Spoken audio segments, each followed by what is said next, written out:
Good morning. Welcome to Story Time.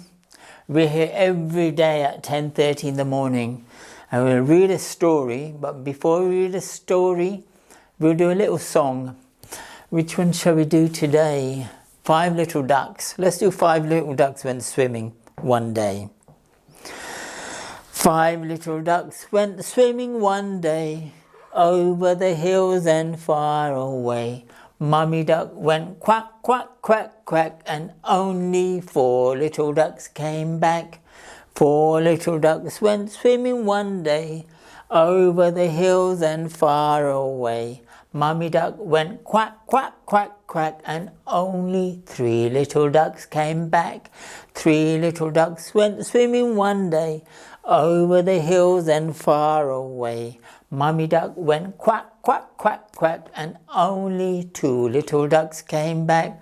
2 little ducks went swimming one day over the hills and far away. Mummy duck went quack, quack, quack, quack, and only 1 little duck came back. 1 little duck went swimming one day over the hills and far away. Mummy duck went quack, quack, quack, quack, and all 5 little ducks came swimming right back. Okay, let's get to the story now. And what's today's story? Rabbits don't lay eggs.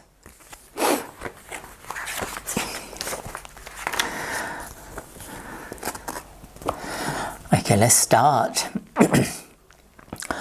Rupert the rabbit was bored with his burrow. It was too dark and too lonely. Next door, he could hear the happy sounds of the animals on the farm. That's where I want to live, Rupert thought, so he started to dig a tunnel. On the farm, Dora the duck had just made a new nest. It was perfect.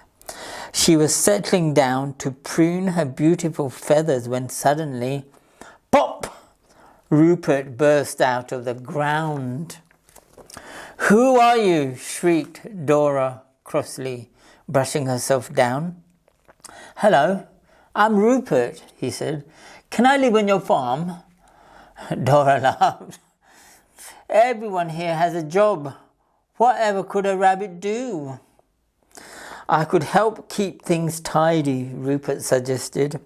"I'll start with that pile of rubbish." But Dora wasn't impressed with Rupert's tidying skills. "That pile of rubbish was my nest," she snapped. "Oops," muttered Rupert. Dora sighed. Then she had an idea. "Maybe you could keep the birds away from the seeds, like Scarecrow." "I can do that," said Rupert. And he could, until he discovered how delicious the seeds were. "You're not supposed to eat them," shouted Dora.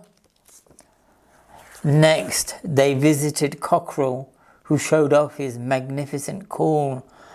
"Cock-a-doodle-doo!" "Ooh, I can do that," said Rupert excitedly. He took a deep breath, threw back his head and shouted, "Crock-a-doo-ga-loo-loo!" "How ridiculous," laughed the cockerel. "Rabbits don't cock-a-doodle-doo." Rupert tried again. "Socky-poodle-poo!" Dora sighed a big sigh. "Let's try something else," she said. "What do you do on the farm, Dora?" asked Rupert. "I'll show you," she smiled. Dora nestled down and in moments she laid a beautiful blue egg. "Wow!" gasped Rupert. "I wonder if I can do that." Rupert crouched down and began to push. But no egg appeared, so he pushed some more. And finally out popped a small, perfectly round cried Dora. "That's not an egg." "You're right," said Rupert glumly. "Rabbits don't lay eggs." "Look, Rupert," said Dora, "you can sleep in the barn tonight, but you must find a job you can do if you want to stay for good. Now, if you'll excuse me," she added, "I have a nest to rebuild." The other animals tried to cheer up Rupert with some food. "I don't mean to be rude," said Rupert, "but why eat hay when there's a field of delicious vegetables over there?" "We can't get past the fence," explained Donkey. Rupert giggled. "Now I can do that," he said. "Watch." And this time he was right. He disappeared under the fence in a cloud of soil. Minutes later, Rupert returned, loaded with juicy carrots. "Hooray!" cheered the animals. "Maybe Dora will let me stay now," said Rupert hopefully. Donkey shook his head. "We can't tell her we've eaten the farmer's vegetables."